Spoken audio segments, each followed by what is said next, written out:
सादर प्रणाम। मैं हूं हिमांशु द्विवेदी और स्वागत है आपका हमारी खास पेशकश चर्चा में। चर्चा के तहत आज हम दो विषयों पर बात करने वाले हैं।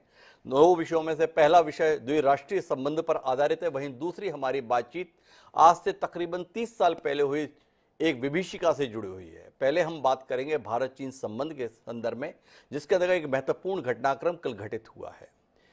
लंबे अरसे से, तकरीबन 2 वर्ष से भारत और चीन के बीच लद्दाख में तनाव बना हुआ था। गलवान घाटी के अंदर जिस प्रकार की झड़प 5 मई को हुई थी, जिसमें भारत के 20 जवान शहीद हुए थे, चीन के संदर्भ में आंकड़ा 40 से लेकर तकरीबन 150 जवानों के संदर्भ में है। हालांकि इसकी पुष्टि कभी नहीं हुई, पर चीन को भी बड़ी क्षति उठानी पड़ी थी। उसके बाद से दोनों देशों के बीच में तनाव बना रहा। तनाव दूर करने के लिए अलग अलग स्तर पर लगातार बैठकें हुई। उन बैठकों के माध्यम से कभी कुछ समाधान भी मिला, लेकिन एक बड़ा समाधान 16वें दौर की बातचीत के बाद आया है, जिसके तहत आज शुक्रवार को चीन सेना ने इस बात की पुष्टि की है कि हमने पॉइंट 15 इलाके से सुनिश्चित तरीके से सेना की वापसी का काम शुरू कर दिया है। चीन ने भी और भारत ने भी। भारत चीन के बीच में जिस प्रकार का तनाव चल रहा है, ये अपने आप में महत्वपूर्ण घटनाक्रम है। इसकी बुनियाद में बताया ये जा रहा है कि अगले हफ्ते शंघाई शिखर सम्मेलन की बैठक होनी है। उज्बेकिस्तान में जो एक समूह है, उसमें चीनी राष्ट्रपति शी जिनपिंग और प्रधानमंत्री नरेंद्र मोदी की मुलाकात संभावित है। तनाव की परिस्थितियों के बीच में ये मुलाकात का होना भी आसान नहीं था और मुलाकात के कुछ सकारात्मक परिणाम के संदर्भ में भी संदेह था। लेकिन ताजा घटनाक्रम वाकई कोई अमन का पैगाम दे रहा है क्या? वाकई इसके बाद चीन के संदर्भ में जिस प्रकार से हमारे रिश्ते बिगड़े हुए हैं, वो बेहतर हो पाएंगे? इस पर हम बात करेंगे। हमारे साथ इस चर्चा का हिस्सा बनने के लिए 3 खास मेहमान विषय विशेषज्ञ के तौर पर मौजूद हैं। हम इस पर कोई सियासी बातचीत ना करते हुए देश और दुनिया के ध्यान में रखते हुए बात करेंगे। उनसे आपका परिचय कराएं, उससे पहले समय है आज के विचार सूत्र का। हमारा आज का विचार सूत्र संक्षिप्त है, जो ये कहता है कि that's one small step for a man, one giant लेप ऑफ मैनकाइंड। यह मनुष्य का एक छोटा पग है, परंतु मनुष्य जाति की एक लंबी छलांग है। नील आर्मस्ट्रांग ने यह बात तब कही थी जब उन्होंने चांद की धरती पर पहला कदम रखा था। उस कदम के संदर्भ में उन्होंने बताया था कि आने वाले समय में इसका महत्व क्या होगा, और इस महत्व को बाद की पीढ़ियां महसूस कर रही हैं। इसी प्रकार से भारत चीन संबंध के संदर्भ में सेना की वापसी का इस संदर्भ में जो बात है, गोगरा हॉट स्प्रिंग्स एरिया से पेट्रोलिंग पॉइंट 15 से वापसी, ये कितना महत्वपूर्ण कदम है, इसी को समझने की कोशिश हम करते हैं। हमारे साथ इस चर्चा का हिस्सा बनने के लिए 3 खास मेहमान हैं। हमारे साथ में पूर्व लेफ्टिनेंट कर्नल JS सोढ़ी साहब रक्षा विशेषज्ञ के तौर पर मौजूद हैं। RS मल्होत्रा साहब पूर्व राजदूत, विदेशी मामलों के जानकार, वह हमारे साथ जुड़ रहे हैं। और रविंद्र सचदेव जी अंतर्राष्ट्रीय मामलों के विशेषज्ञ, वह भी हमारे साथ में। आप तीनों का स्वागत है। चर्चा की शुरुआत में JS सोढ़ी साहब से करना चाहता हूँ। सैन्य मामले क्या है? क्या कुछ भौगोलिक स्थिति में बदलाव आने वाला है? ये समझने में हमारी दिलचस्पी है। बताया ये जाता है कि दोनों देशों ने अपनी सेनाओं की बड़ी संख्या में तैनाती सीमा पर कर रखी है। तकरीबन 50,000 से ज़्यादा जवानों की तैनाती दोनों ही मुल्कों के द्वारा सीमा पर तनावपूर्ण परिस्थितियों के मद्देनजर की गई थी। क्या कुछ बदलाव आने वाला है? ये सेना की वापसी क्या पूर्व स्थिति की बहाली है, या पूर्व स्थिति की बहाली में अभी बड़ा समय है? थोड़ी साहब, थोड़ा रोशनी मिले आपसे। जय हिंद डॉक्टर हिमांशु जी।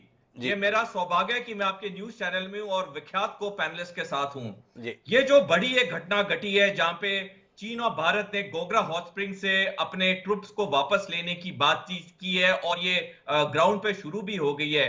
ये एक महत्वपूर्ण घटना तो है, लेकिन ये ओवरऑल सिनेरियो में कोई चेंज नहीं आएगा, क्योंकि भारत ने और चीन ने तकरीबन 50,000 सैनिक पिछले 2 साल से वहां पे एक्स्ट्रा डिप्लॉय कर रखे हैं, और भारत ने कई फॉर्मेशन भी वहां मूव किए हैं चाइना बॉर्डर पे, जैसे मीडिया रिपोर्ट्स में था। तो बेसिकली ग्राउंड सिचुएशन में कोई फर्क नहीं आएगा, ट्रूप रिडक्शन नहीं होगी। हाँ, थोड़े से जवान डिस्प्यूटेड लोकेशन से पीछे आ जाएंगे, क्योंकि जैसे आपने अभी सही बताया शुरुआत में कि ये चीन ने एक स्टेप लिया है सिर्फ क्योंकि अगले हफ्ते जो शंघाई कोऑपरेशन ऑर्गेनाइजेशन का शिखर सम्मेलन होने वाला है, उसमें ये आशंका जताई जा रही है कि शी जिनपिंग और हमारे प्रधानमंत्री नरेंद्र मोदी जी की मुलाकात हो सकती है। तो ये मुलाकात उस के वक्त वो चीन चाहता था कि थोड़ा वो अपनी तरफ से एक कदम दिखाए कि हमने वापस लिया है। हालांकि पहले 2 साल से भारतीय सेना और चीन की सेना के बीच में बातचीत होती रही और कुछ नतीजा नहीं निकला। तो ये सिर्फ ये एक चीन की चाल है। भारत ने रेसिप्रोकेट किया है, लेकिन जहां तक हमारी नेशनल सिक्योरिटी की बात है, इसमें कोई चेंज नहीं आएगा। भारत अपने सैनिक शक्ति को वहां पे उतना ही रखेगा, क्योंकि दो ऐसे देश हैं जिस पे भारत कभी ना भरोसा कर सकता है और ना ही करना चाहिए। वो जी, है चीन और दूसरा है पाकिस्तान। मैं थोड़ी सा आपसे जो समझना चाहता हूं वो ये है कि गलवान घाटी में जो घटित हुआ था घटनाक्रम 5 मई 2020 को, उसके बाद सेना की स्थिति में जो बदलाव आया है, चाहे भारत की सेना के संदर्भ में और चाहे चीन की सेना के संदर्भ में, ये सहमति उस बदलाव को क्या पूर्व स्थिति में ला दे रही है या अभी बहुत लंबा सफर तय करना है हमें?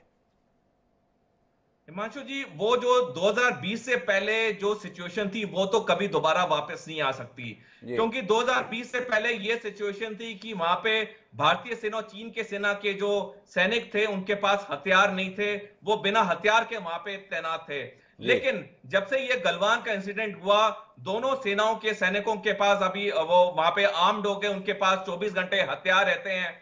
और दूसरा, जैसे मैंने पहले बताया कि हम चीन पे बिल्कुल भरोसा नहीं कर सकते, क्योंकि चीन के जो मंसूबे हैं वो शुरू से ही ठीक नहीं रहे हैं। चाहे 1962 की लड़ाई थी, चाहे 2017 का डोकलाम था, चाहे 2020 का गलवान था।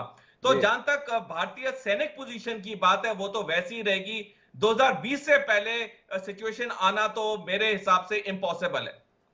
तो कुल मिला के 2020 के हालात में तो नहीं पहुंचेंगे, लेकिन मैं इस मामले को और गहराई से समझने की कोशिश करता हूं। इसके लिए मल्होत्रा साहब आपके पास आना चाहता हूं और आपसे समझना चाहता हूं। सैन्य कमांडर की बड़े बड़े स्तर पर बैठकें होती हैं। हमारे देश के विदेश मंत्री भी चीन के विदेश मंत्री के साथ में 10 दिन पहले ही मुलाकात किए थे। कुछ समझ नहीं आता देश के आम व्यक्ति को। हम एक तरफ बातचीत भी करते हैं, दूसरी तरफ सेना भी तैनात करके रखते हैं। हम उसे के संदर्भ में भरोसा ना करने की बात भी कहते हैं और फिर उनके लिए पलकें भी बिछाने को तैयार रहते हैं, कालीन भी बिछाने को तैयार रहते हैं। थोड़ा कहानी को समझाइए ना, क्या ऐसे हालात में देश के सम्माननीय प्रधानमंत्री नरेंद्र मोदी जी को चीनी राष्ट्रपति से मुलाकात करनी चाहिए? इसके संदर्भ में कूटनीति क्या कहती है, क्यों करनी चाहिए? अगर उनके सैनिक जबरदस्ती हमारी भूमि पर बैठे हुए हैं तो हमें बात क्यों करनी चाहिए? अब बातचीत नहीं करेंगे तो ये मौके जो आ रहे हैं, जैसे सामरकंद में एससीओ मीटिंग हो रही है, प्रधानमंत्री वहां जाएंगे जी, और ये जो स्टेप लिया है दोनों फौजों ने कि 16 राउंड के बाद अब ये चौथी डिसएंगेजमेंट हो रही है। जी, 3 तो पहले ही हो गई थी 1 साल पहले, अब ये इस साल में पहली डिसएंगेजमेंट है, तो इसको एक पॉजिटिव स्टेप भी रखना चाहिए। और जब प्रधानमंत्री वहां जा रहे हैं कई सालों से, अब वो प्रेसिडेंट जी से मिले भी नहीं है, तो मुझे लगता है कि मिलने में कोई हर्ज नहीं है। कई और मुद्दे भी इसके साथ जुड़े हैं। अभी मैं जो समझता हूं उसके मुताबिक जो दपसांग है या देमचुक है, वहां भी आई थिंक इनकर्शन के मामले रहे हैं। हालांकि कहा यह जाता है कि वो लेगेसी इश्यूज हैं और उनके ऊपर बाद में बात की जाएगी। लेकिन और भी चाइना से रिलेटेड कई ऐसे मुद्दे हैं जिसमें भारत, जैसे स्टूडेंट वहां बहुत पढ़ते हैं, उनके वीजा का इशू है। भारत का ट्रेड चाइना के साथ बहुत बिगड़ा हुआ है। अगर वो $100 बिलियन एक्सपोर्ट कर रहे हैं तो हम मात्र 34-35 बिलियन डॉलर कर रहे हैं, तो $70 बिलियन का गैप है। अफगानिस्तान है, इस तरह से कई और मुद्दे हैं। अगर इनके ऊपर बातचीत ही नहीं करेंगे तो दोनों इतने बड़े एशिया के जो देश हैं, अगर वो कन्फ्रंटेशन में ही रहेंगे तो मुझे लगता है ये जो बात होती है कि एशिया जो है वो 21st सेंचुरी जो है एशिया को बिलोंग करती है, मैं मेरी बात को अगर अन्यथा नहीं लेंगे मल्होत्रा साहब, तो आपसे जानना चाहता हूं कि ये दलील एक स्वाभिमानी देश की दलील है या एक डरे हुए देश की दलील है? ये सवाल मैं आपसे इसलिए पूछ रहा हूं विनम्रता पूर्वक कि पाकिस्तान के संदर्भ में तो हम बात करने के लिए तैयार नहीं होते। पाकिस्तान ने तो हमारी जमीन पर ऐसा कोई कब्जा 1947-48 के बाद जो जम्मू कश्मीर को लेकर विवाद चल रहा है उसके अलावा किसी जमीन पर नहीं किया। तो भी हमने अपना रुख रहा कि हम इमरान खान से नहीं मिलेंगे, हम नवाज शरीफ से नहीं मिलेंगे, उसको पहले ये करना चाहिए, उसको पहले वो करना चाहिए। ये चीन तो सीधे तौर पर अपनी सेना के साथ हमारे इलाके में घुस के बैठा हुआ है। हम बार बार कह रहे हैं उसे वापस जाना ही होगा, पर उससे बात करने के लिए तैयार हैं। तो ये जो विरोधाभास है इसके संदर्भ में थोड़ा आम व्यक्ति के लिए दृष्टि दीजिए ना। ये स्वाभिमानी देश की अभिव्यक्ति है या एक डरे हुए देश की अभिव्यक्ति है? अन्यथा मत लीजिएगा मेरी बात को। ये बात अगर देखनी हो तो क्या दुनिया की जो नंबर 1 पावर है अमेरिका, क्या वो चाइना के साथ बातचीत करने को तैयार नहीं है? या चाइना उनके साथ बातचीत करने को तैयार नहीं है। मुझे लगता है पाकिस्तान के साथ इशू रहा है बेसिकली, सबसे बड़ा जो इशू बातचीत में आड़े आता है वो है उनका टेररिज्म। और टेररिज्म जब तक वो खत्म नहीं करेंगे शायद हम इस बात के ऊपर राजी नहीं होंगे कि हम उनके साथ नॉर्मल जो इशू है उनके ऊपर बात करें। तो चाइना के साथ जो इशू हैं वो ऐसे हैं कि जिसमें चाइना जो है अपना अधिकार जमाता है कई इलाकों के ऊपर, और वो आज से नहीं है, वो शुरू से लेके है 1962 से कई इलाके उन्होंने अपने पास रखे हुए हैं। उसके बाद भी उन्होंने कुछ इलाके हमारे से लिए हुए हैं, पाकिस्तान ने कुछ इलाके उनको कंसीड किए हुए हैं, सीड किए हुए हैं। तो इन सब हालातों को देखते हुए अब अगर हम इसी बात पे अड़े रहें कि पहले आप जो पाकिस्तान ने दिया उसको भी छोड़ दो, जो 62 में हमारे से छिना उसको भी छोड़ दो, तो बात ये आगे बढ़ेगी नहीं। और मुझे लगता है कि जो सिचुएशन है कि एक कंट्री का हित किस चीज में रहता है उसको देखते हुए मुझे लगता है हम चाइना से डर नहीं रहे हैं। मुझे लगता है जब ये पिछले साल, जब 2 साल पहले मई 2020 में चाइना ने भारत के ऊपर ये अतिक्रमण किया था और लद्दाख में फौजें आ गई थी चाइना की आगे बढ़ के, तो किसी भी यूरोपियन देश ने या इवन अमेरिका ने हमारा कोई ऐसा साथ नहीं दिया था। सबने यही कहा था कि बातचीत करो। तो कौन खड़ा रहा? भारत की फौज खड़ी रही, भारत की सरकार खड़ी रही, हम अटल रहे। तो इसी का नतीजा है कि आज 4 डिसएंगेजमेंट हो चुकी हैं। और जैसे मैंने कहा कि अब शायद मेरी समझ में जो आता है, मैं मिलिट्री एक्सपर्ट नहीं हूं, लेकिन देप्सांग और तमचौक 2 एरिया हैं जहां पे शायद चाइना 30 से नहीं उससे पहले से ही वहां बैठा हुआ है। उसके ऊपर अगर प्रधानमंत्री वहां मिलते हैं तो उसके ऊपर भी बातचीत हो सकती है। उस पर भी बात हो सकती है। मल्होत्रा साहब कह रहे हैं कि बात तो करनी होगी ना, बात किए बगैर चारा क्या है। लेकिन मेरे साथ रोबिंद्र सचदेव जी हैं। सचदेव जी, आपसे समझना चाहता हूं, वस्तुतः क्या ये एक आई वॉश है दोनों देश की जनता के संदर्भ में? दोनों देश के शीर्षस्थ नेताओं को मिलना है तो दोनों देश अपने यहाँ पर ये बता रहे हैं कि देखो वो वापस लौट गया, वो भी बता रहे हैं देखो भारत भी वापस लौट गया, और कुल मिलाकर हम मिलने के लिए तैयार हो गए। क्या देख रहे हैं आप इसे? इंटरेस्टिंग क्वेश्चन, वेरी इंटरेस्टिंग, जैसे आपने पुट करा है जी। देखिए, होने को कुछ भी हो सकता है। पहली बात, जैसे आप कह रहे हैं आई वॉश है, दोनों नेता अपनी डोमेस्टिक कॉन्स्टिट्यूंसी को खेल रहे हैं और आई वॉश कर रहे हैं, ये हो सकता है जी। पर मैं जाऊंगा आपके जो ओपनिंग में आपने जो आपका विचार सूत्र आपने जो कहा था, small step for mankind and huge step for humankind. जी। देखिए, अभी जैसे ये हुआ है कि चाइनीज भी पीछे जा रहे हैं और हम भी पीछे जा रहे हैं, राइट? ये बात हो रही है ना। Once again, I am not a military on the ground expert, वो हमारे एमिनेंट कोलीग्स हैं, बट अगर ये है जी, तो मैं वापस फिर यही आता हूं, चाइना कुछ पीछे हटा, हम कुछ पीछे हटा, इस इलाके को नो मैंस डिक्लेयर कर दो, ना तुम्हारा ना हमारा, गार्डन ऑफ पीस बनाओ जी। भाई। लॉन्ग टर्म पे वही बात है ना, लॉन्ग टर्म में अगले 50 साल में, 100 साल में, हजारों साल में चाइना भी रहेगा, हम भी रहेंगे। ये तो चाइना आके पूरे हमारे 150 करोड़ को कब्जा लेगा, मार देगा। ये भी नहीं कि हम जाके चाइना के 150 करोड़ को कब्जा लेंगे, मार देंगे। हमें किसी ना किसी इक्विलिब्रियम पे आना पड़ेगा।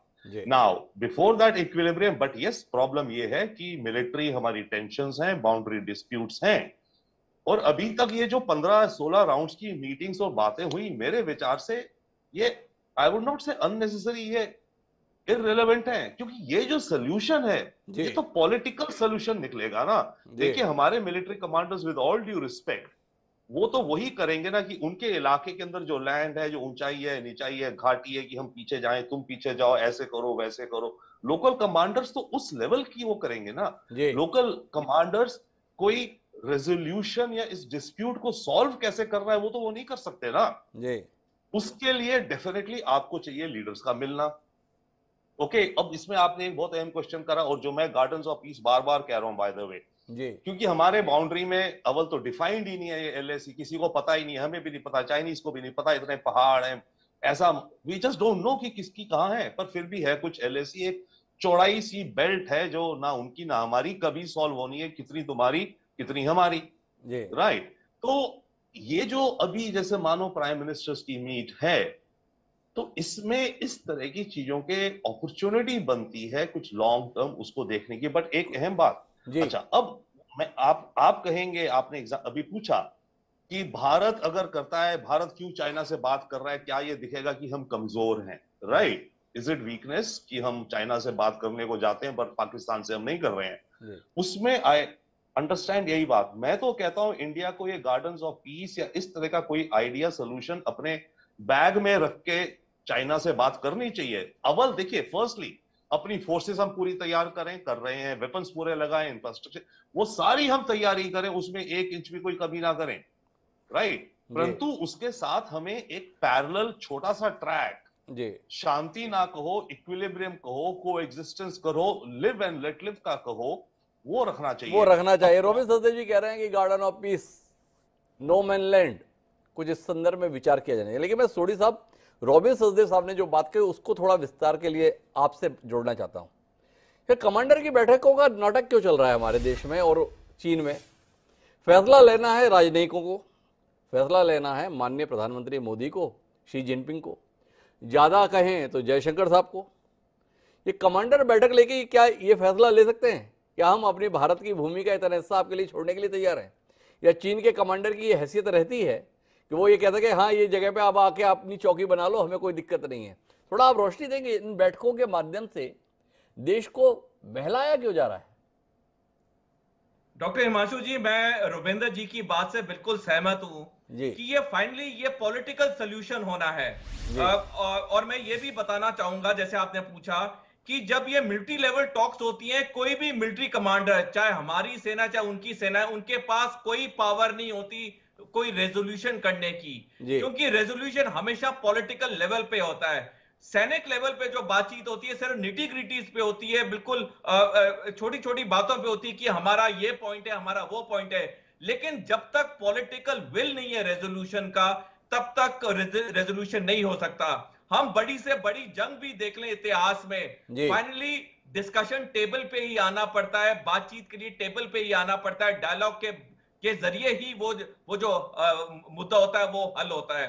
तो ये जो सेना लेवल टॉक्स होती हैं उसका कोई रेजोल्यूशन कुछ नहीं निकलता, सिर्फ वो अपनी निटी-ग्रिटीज डिस्कस करते हैं कि ग्राउंड पे हम ऐसे करेंगे, आप इतने कदम पीछे जाएंगे, आप इतने मीटर पीछे जाएंगे। लेकिन जब तक पॉलिटिकल विल नहीं होती, जब तक पॉलिटिकल विलिंगनेस नहीं आती, सेना के लेवल पे ये बातचीत का कोई अर्थ नहीं है। मैं एक बड़ा महत्वपूर्ण सवाल अपनी समझ में, आपके लिहाज से कितना महत्वपूर्ण है मुझे नहीं पता, आपसे करना चाहता हूं और फिर मल्होत्रा साहब के पास आना चाहता हूं थोड़ी सा।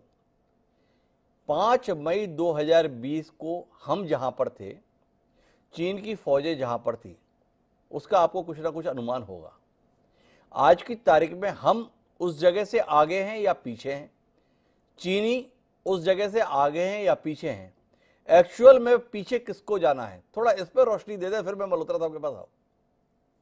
डॉक्टर हिमांशु जी, जो हमारा ऑफिशियल स्टैंड रहा है वो ये रहा है कि 1 भी इंच पे चीनी सैनिक नहीं है, और चीन का भी ऑफिशियल स्टैंड ये रहा है कि एक भी इंच पे भारतीय सैनिक नहीं है।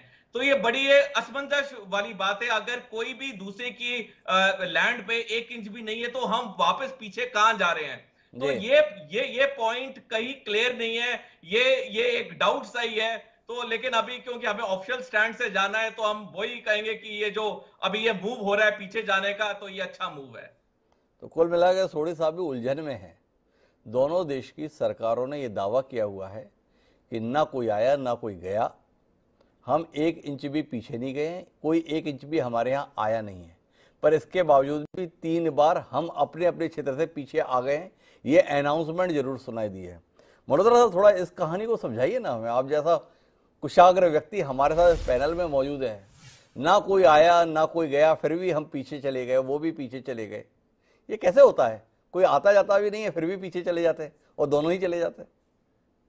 नहीं, आप सुधांशु जी ठीक कह रहे हैं, वो बात सही है कि ये इजीली समझ नहीं आती। लेकिन जो मेरी समझ में आती है बात, मैं भी एक्सपर्ट नहीं हूँ इस चीज का, और मिलिट्री एक्सपर्ट तो बिल्कुल नहीं हूँ, पर ये कहना चाहता हूँ कि जो मेरी समझ में बात जो आती है वो ये है कि जैसे अभी बात हमारे एक पैनलिस्ट कह रहे थे कि जी इसको एक बफर जोन मान लें या एक पीस का जोन मान लें, तो एक मिड पॉइंट उसका रख लें। वहां तक हम भी कभी पेट्रोल करते थे, चाइना वाले भी वहां पेट्रोल करने आते थे। अब चाइना जो है शायद उस पेट्रोल पॉइंट के कुछ पेट्रोल पॉइंट के नजदीक आ गया है, और शायद एक दो जगह पे हमें वो करने भी नहीं देते हैं जी। तो अब जो समझौता हो रहा है वो यही हो रहा है कि ये जो आप पेट्रोल पॉइंट तक आगे बढ़ आए हैं बेसिकली चाइना, वो वहां से वापस जाएंगे। शायद हमने भी थोड़ा बहुत उनको देख के कदम बढ़ाया था तो हम भी जो प्रीवियस पोजीशन है वहां तक जाएंगे, जो मेरी समझ में आता है जी। और इससे ज्यादा तो शायद जो बहुत बड़े एक्सपर्ट हैं ग्राउंड पे रहते हैं वही बता पाएंगे आपको।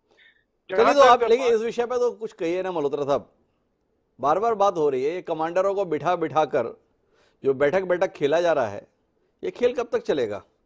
फैसला लेना है माननीय नरेंद्र मोदी जी को, फैसला लेना है शी जिनपिंग को, ये दोनों बैठकर फैसला क्यों नहीं कर देते? कहाँ अड़चन रहती है?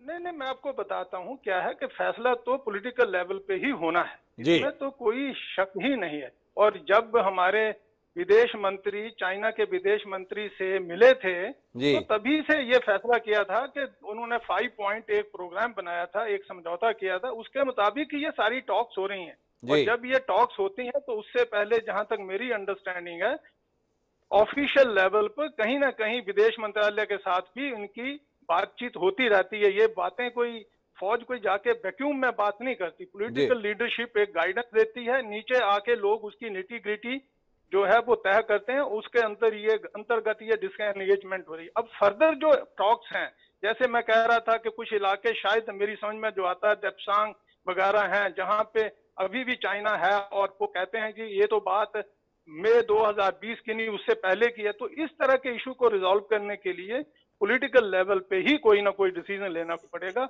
और जब तक बात नहीं होगी तो डिसीजन। एक टिप्पणी और आपसे लेता हूं मल्होत्रा साहब, फिर मैं आखिरी टिप्पणी के लिए रॉबिन सचदेव जी के पास जाऊंगा। इतना नाजुक मसला है, हमारे देश के लिए तो है ही, उम्मीद करते हैं कि चीन के लिए भी होगा। और ये जो दोनों देशों के प्रमुख हैं, हमारे देश के प्रमुख सम्माननीय नरेंद्र मोदी जी, चीन के राष्ट्रपति शी जिनपिंग जी, इन्होंने तकरीबन 6-8 साल तक पूरी दुनिया को ये बताया कि हमारे परस्पर संबंध बहुत अच्छे हैं, राष्ट्र के स्तर पर ही नहीं व्यक्तिगत स्तर पर भी। शी जिनपिंग की भारत यात्रा बड़े अचंभे के साथ देखी गई। शी जिनपिंग जी ने मोदी जी के संदर्भ में बड़ा आत्मीयता का प्रदर्शन किया, पर इतना बड़ा मसला हो गया, दोनों देशों के ये दोनों प्रमुख मिले नहीं। ये मिलने से दूरी क्यों, इसके संदर्भ में आपका कोई आकलन है? नहीं, वो दूरी तो इसीलिए बनी, पहले तो सब ठीक ही चल रहा था, जब डोकलम हुआ तो भी एक इशू बना था, जब प्रेसिडेंट जी यहाँ आए थे तब भी कुछ चाइनीज फौज ने हरकत की थी। तो ये तो चाइना की हमेशा पॉलिसी रही है कि चाहे कोई भी ओकेजन हो इस तरह का, वो अपनी कोई ना कोई इस तरह की हरकत करते हैं कि भाई देखिए ये बॉर्डर इशू है, इसके ऊपर हमारा कुछ कहना है, और वो उसको जताते हैं, हर बार जताते हैं वो इस चीज को। तो ये तो आपको एक बात माननी पड़ेगी कि चाइना इस बॉर्डर इशू को अपने मुताबिक देखता है, 5 फिंगर्स के रूप में देखता है and we have to deal with it. और हमें उसी से डील करना है, ये मल्होत्रा साहब का कहना है। पर रॉबिन सचदेव जी, मैं एक आखिरी टिप्पणी आपसे लेना चाहता हूं। नरेंद्र मोदी को हमने हमेशा बड़े कुशल रणनीतिकार के तौर पर देखा है, वो पिछले 2 साल से शी जिनपिंग से नहीं मिले। क्या आप इसको एक रणनीति के तौर पर देखते हैं? और अब उम्मीद की जा रही है कि वो मिलेंगे, क्या हमें उम्मीद करनी चाहिए कि इतने लंबे अंतराल के बाद अगर नरेंद्र मोदी शी जिनपिंग से मिल रहे हैं तो इस मसले पर कुछ ना कुछ समाधान जरूर निकलेगा, या ये हमारी उम्मीद कुछ जरूरत से ज्यादा है अपने प्रधानमंत्री के संदर्भ में? डेफिनेटली देखिए, जब 2 लीडर्स मिलते हैं लंबे अंतराल के बाद और बड़े बड़े आउटस्टैंडिंग मुद्दे होते हैं, तो होप तो ये होती है ना कोई कॉन्क्रीट स्टेप निकले जिसका पीछे होमवर्क करा गया होता है, तभी ऐसी मीटिंग होती है जी। तो कुछ ना कुछ शायद आउटकम निकले, कितना बड़ा निकले कह नहीं सकते। 1 जी। सेकेंडली, ये जो बात है कि हम क्यों नहीं कर रहे, देखिए बात ये चाइना इंडिया को इग्नोर करता है। चाइना सोचता है इंडिया एक बहुत छुटमुट पावर है, मेरे को इससे बात करने की जरूरत नहीं है, मेरे को जब होगा मैं तब करूंगा, और जब मैं करूंगा अपने एलएसी अपने हिसाब से करूंगा जी। इसमें हमारी डिप्लोमेसी की जो प्रॉब्लम आ रही है मेरे विचार से वो ये आ रही है कि अगर आप पहल करेंगे कि चलिए वार्ता करते हैं तो आपकी नेगोशिएटिंग पावर वीक हो जाती है, राइट? कि आप मीटिंग मांग रहे हैं, हम कहें जी मीटिंग करते हैं, चलो मामला सुलटाते हैं। अगर हम ये कहें तो डिप्लोमेसी में हमारी पोजीशन ऑफ नेगोशिएशन कमजोर हो जाती है, तो इसलिए हम उस चीज को आगे नहीं फेंकते। हमें चाइना से भी कोई सिग्नल चाहिए ना, उनकी सरकार या किसी